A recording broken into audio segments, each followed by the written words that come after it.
Beautiful viewers, warm welcome to everyone. हजुरहरू सम्पूर्णलाई स्वागत छ मेरो युट्युब च्यानल रुमिला ब्लग्समा। र हजुरहरूलाई देखाउँदै गरेको चाहिँ यो चाहिँ मसँग बालुवा छ र यता चाहिँ मैले सोइल मिक्सचर रेडी बनाइसकेको सोइल मिक्सचर हो, जसमा चाहिँ एन्टी फङ्गस, लिफ कम्पोस्ट मल, बालुवा र गार्डन सोइलको सम्मिश्रण छ। र त्यसै गरेर चाहिँ अब यसलाई म थोरै यहाँ मिक्स गर्छु, किनभने यो चाहिँ धेरै नै बालुवाको मात्रा भएकोले गर्दाखेरि थोरै मात्रै नर्मल्ली हल्का मात्रै अलिअलि माटोको पनि मात्रा चाहिन्छ। र त्यो माटोको मात्रा चाहिने भएको कारणले गर्दाखेरि मैले थोरै यहाँनिर यसरी मिक्स गरिराखेको छु। मेरो सोइल मिक्सचरलाई मिक्स गरिराखेको छु र यो मिक्स गर्नुको साथसाथै मैले यसमा चाहिँ एन्टी फङ्गस पनि लाउने निर्णय गरेँ, किनभने मैले चाहिँ अब हजुरहरूलाई चाहिँ नयाँ अपडेट यानि कि एकदमै हाई भोल्युममा मेडिसिनल भ्यालु भएको रोजमेरी प्लान्टको चाहिँ कटिङ राख्न गइरहेको छु। र रोजमेरी प्लान्टको कटिङ राख्नुको लागि चाहिँ मैले यसरी मेरो सोइल मिक्सचर रेडी बनाउँदैछु र सोइल मिक्सचरलाई चाहिँ मैले अब लगभग रेडी बनाइसकेको छु भने अब यसलाई चाहिँ मैले हेर्नुहोस् है, यही बकेट छ मसँग र यो बकेटमा चाहिँ हजुरले हेर्न सक्नुहुनेछ पाल छ, यतापट्टि 1 2 यसरी पाल छ। अब देख्नुहुन्छ हुन्न है, यतापट्टि मैले देखाएँ यसरी पाल छ र यो पाल चाहिँ किनभने यसले चाहिँ वेल ड्रेन गराउँछ पानी, यसलाई हामीले पानी हाल्नुपर्ने हुन्छ बेला बेलामा र त्यो हालेको पानीहरू चाहिँ यसबाट चाहिँ मजाले छानिएर जानुपर्ने हुन्छ। सो अब यसलाई चाहिँ म फिलअप गर्न गइरहेको छु र फिलअप गर्दाखेरि चाहिँ मैले नर्मल्ली यसरी फिलअप गरेँ है। ल हजुरहरूले पनि यसरी नै आफ्नोसँग भएका बोट बिरुवाहरूको जर्मिनेसन गर्ने बेलामा चाहिँ बालुवाको मात्रा चाहिँ राख्न सक्नुहुनेछ। र विशेष गरेर चाहिँ कति धेरैजना नर्सरीहरूले चाहिँ बालुवा मात्रै राख्नुहुन्छ होइन, तर मलाई चाहिँ बालुवा मात्रै राख्नु मन पर्दैन, किनभने बालुवामा चाहिँ अब पानी हाल्दाखेरि यति छिटो सोसिएर चाहिँ तलपट्टिबाट वेल ड्रेन भएर गइहाल्छ। अनि गएको कारणले गर्दाखेरि चाहिँ अब प्लान्टहरूमा चाहिँ आकार झुकल कहिले काहीँ झुकेर अब होइन साह्रै नभ्याएको बेलामा चाहिँ अब हामीले पानी हाल्नु भ्याइएन भने चाहिँ एकदमै त्यो प्लान्ट चाहिँ मर्ने चान्सेस हुन्छ नि त। त्यो कारणले गर्दाखेरि चाहिँ म चाहिँ यसमा चाहिँ माटोको मात्रा अनिवार्य नै मिक्स गर्छु। बालुवै मात्र पनि युज गर्न सक्नुहुनेछ, तर त्यसलाई चाहिँ हजुरहरूले अनिवार्य स्प्रे दिनदिनै पानीले चाहिँ स्प्रे गर्नुपर्ने हुन्छ।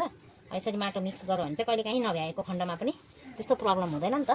ल मैले चाहिँ टक्क यो चाहिँ रेडी बनाइसकेको छु भने अब मसँग चाहिँ यहाँनिर हजुरले हेर्न सक्नुहुनेछ रोजमेरीको प्लान्ट छ है। र यो रोजमेरी चाहिँ मैले आफै मदर प्लान्ट राखेको हो, जुन चाहिँ मेरो केटिएमबाट आएको थियो है। अब यसलाई पनि मैले थोरै यता सोइल मिक्सचर पहिला सुरु अलिकति मलवाला सोइल मिक्सचर दिन चाहेँ, यसलाई पनि न्युट्रिसन चाहियो नि त है, बेला बेलामा न्युट्रिसन चाहियो। ल अब चाहिँ म यसलाई कटिङ राख्न गइरहेको छु है। कटिङ राख्नुको लागि चाहिँ अब मैले कैँचीको प्रयोग गरेँ है, एकदम राम्रो छ, चटक चटक काटिदिउँ। ल यो चाहिँ राम्रो हुन्छ नि। यो प्लान्टको बारेमा चाहिँ मैले हजुरहरूलाई बार बार भन्ने गरिराखेको छु र यो प्लान्ट चाहिँ एकदमै हाई भोल्युममा मेडिसिनल भ्यालु भएको प्लान्ट हो।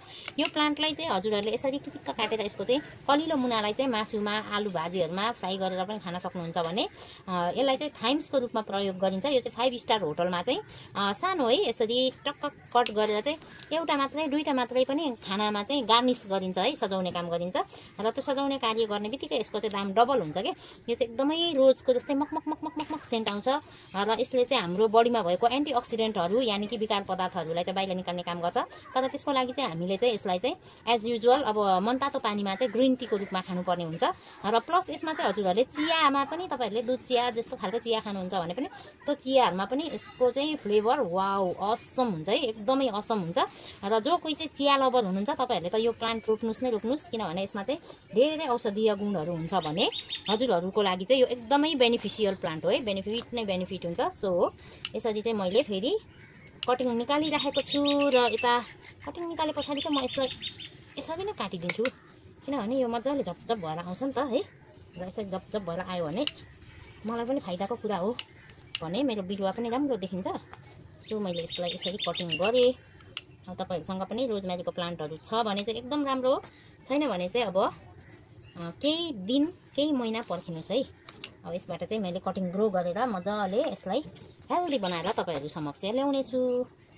ल यसलाई चाहिँ मैले कट गरिसकेको छु भने अब यहाँनिर चाहिँ अलिकति थोरै काम गर्नुपर्ने हुन्छ, किनभने यो काम चाहिँ के हो भने होइन अझै फ्याँक्नु मिल्दैन नि त, यस्तो हुन्छ है, यस्तो हुन्छ। यसलाई थोरै यसरी निकाल्नुपर्छ। यो त एउटा सानो यत्रो पत्ताको पनि पुरा भ्यालु हुन्छ क्या मेरो लागि चाहिँ, एकदम भ्यालुएबल प्लान्ट है। मैले चाहिँ यसरी यसलाई चाहिँ कटिङ ग्रो गर्नुको लागि मुनिको पातहरू निकाल्दैछु। हजुरहरूले पनि यसरी नै आफूसँग भएको रोजमेरीको प्लान्ट छ भने चाहिँ हजुरले टेक केयर गर्न सक्नुहुनेछ है। ल मैले चाहिँ अब एक एक गरेर यसरी निकाल्दैछु। हजुरहरूले पनि निकाल्नु होला, किन खेर फ्याँक्ने है, यो त युज हुन्छ नि त, टक्क राख्नुपर्छ यसलाई।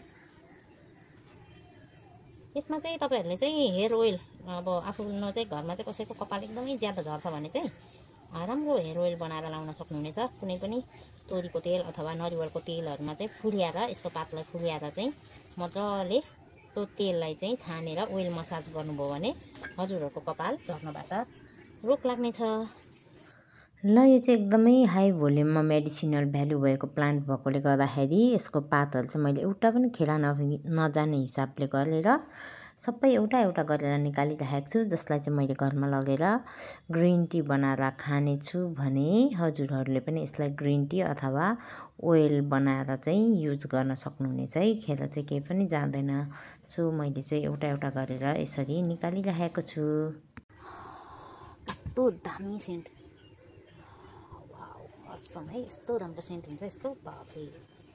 अब मैले चाहिँ यसलाई थोरै देखाउन चाहेँ, यसरी लुछेको तरिकाले चाहिँ मैले गरेको थिएँ नि त, त्यस्तो हुँदा चाहिँ म छ क्या फेरि प्लान्ट, त्यही भएर यहाँ मैले माथिसम्म बिस्तारै टिपेँ, यसरी कट गरिदिने। लुछेको तरिकाले चाहिँ हुँदैन, त्यहीँदेखि अब जरा झर्ने हो नि त, त्यो कारणले गर्दाखेरि यसरी लुछिएको हाँगाबाट यसरी हेर्नुहोस् त, यसरी लुछिएको हाँगाबाट चाहिँ पक्का पनि जरा जर्मिनेट हुँदैन। त्यो कारणले गर्दाखेरि बिस्तारै यसलाई चिटिक चिटिक काटिदिनुहोस्।